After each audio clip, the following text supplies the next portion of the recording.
I received this Paludarium from All American Cages, and right off the bat, I knew I wanted to turn it into a waterfall. But not just any waterfall, the world's smallest waterfall. My first step was to use Gaps and Cracks Great Stuff expanding foam as the base for the waterfall. Seeing how the back corner of this Paludarium is raised up, I can't imagine this being anything other than a waterfall, and this will be my first waterfall build ever.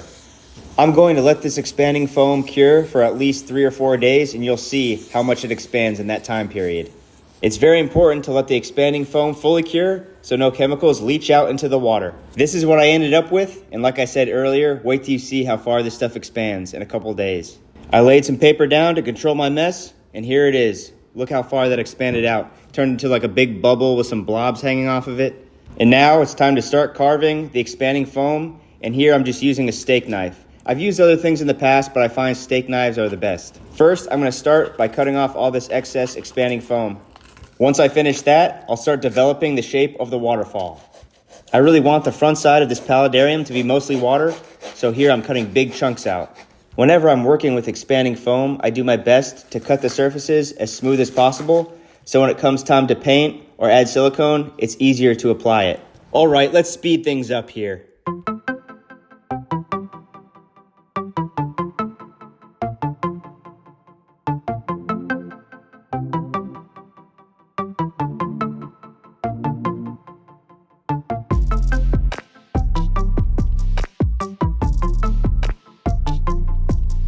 Okay, now that I have it all carved down, I'm pushing a tube through the expanding foam that's going to attach to the pump. This is what's going to feed my waterfall. I want the water to cascade off of this edge.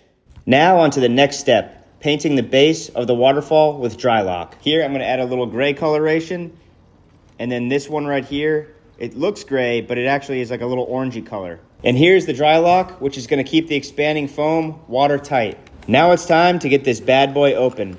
So I'm just going to ply it open, and then the next step is to add the paint to the dry lock and then give it a very good stir. And if the color doesn't turn out too well, it doesn't really matter because you're not going to see much of it because it's going to be covered by other decorations. Unfortunately, I didn't have a paintbrush on hand, so I had to improvise by using a small paint roller and an old toothbrush. Time for another time lapse.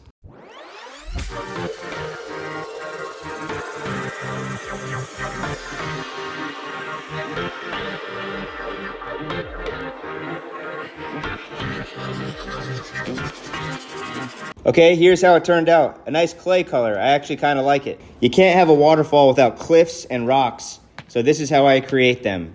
I wanted to use pieces of slate, but Home Depot only had these, so I had to improvise. The goal is to get flat rocks and to make them look like they're not man-made, so that's why I smashed them. Now I'm applying silicone to stick the rocks to create the rock formation of this waterfall. My phone overheated, but I used a glove and I spread the silicone all around the waterfall, like you see here. This part here is very important because if you don't place the rocks perfectly, then the water won't cascade off of that edge that I showed you guys earlier. This is the most important step of the entire build because if you don't do it right, the waterfall will fail. Since this is my first time making a waterfall, all I could do is try my best and hope it all works out. I actually took a little extra time off camera kind of puzzling these rocks around till I had an idea of what I wanted to use. And the most important rock is this rock right here, this flat one, because that's what I want the water to cascade off of. So here is the main rock formation of the waterfall. It actually turned out pretty close to what I envisioned, so I'm pretty excited about that. Next, I had to rush to add the sand to the silicone before the silicone dried. The sand I'm using here is just children's play sand from Home Depot, which is around $5 to $6.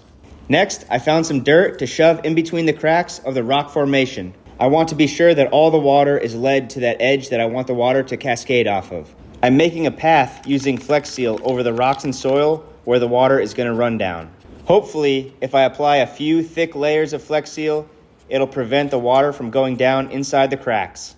I'm using a little spray paint to touch up the rocks to make them look more naturalistic. This color kind of matches the clay base and also makes the rocks look a little weathered. I'm just going to give it a couple more sprays and then move on to the next step, which is also using spray paint to spray the sides and back of the Paludarium. And the reason that I'm doing this is to make the water in the Paludarium appear to be a tropical blue color. And it also conceals the ugly look of the expanding foam. I would rather look at a blue surface than the weird expanding foam yellow color.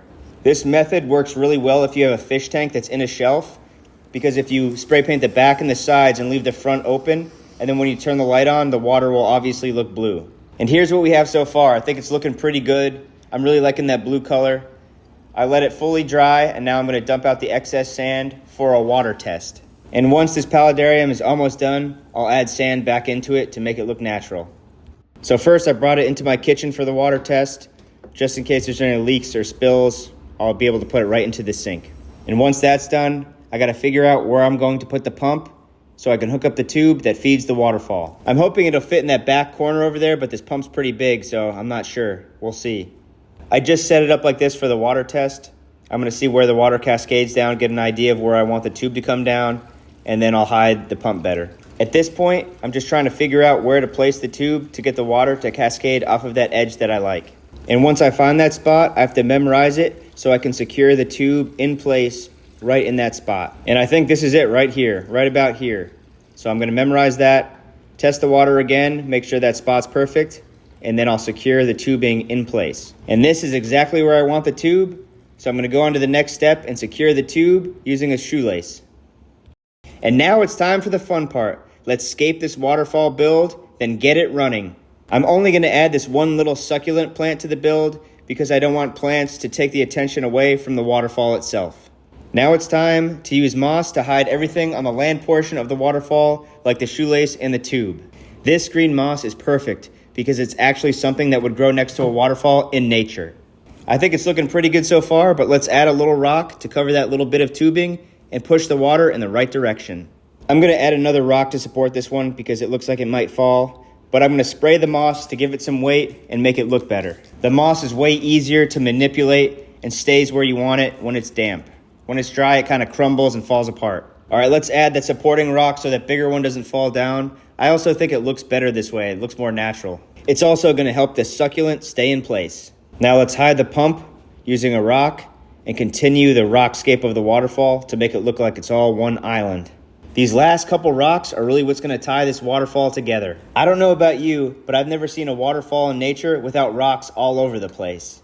I rinsed off some sand to get the dust off, and now let's add it to the paludarium and get this thing going. Here, I'm piling up the sand right up to my structure so it looks like a nice chunk of an island. So far, I'm really pleased at how this is turning out. Let's add some water to the paludarium and give it a nice little top off. Then wipe off the front glass panel, plug her in, and here is the moment of truth.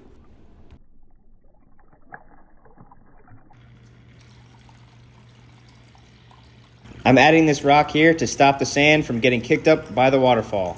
I'm very happy with how this build turned out. That has to be the world's smallest waterfall. That can't be any bigger than 2 inches. I really hope that you guys enjoyed the build of the world's smallest waterfall. I'm going to leave you with some footage of this waterfall. Thank you for watching Tommy's Reptiles.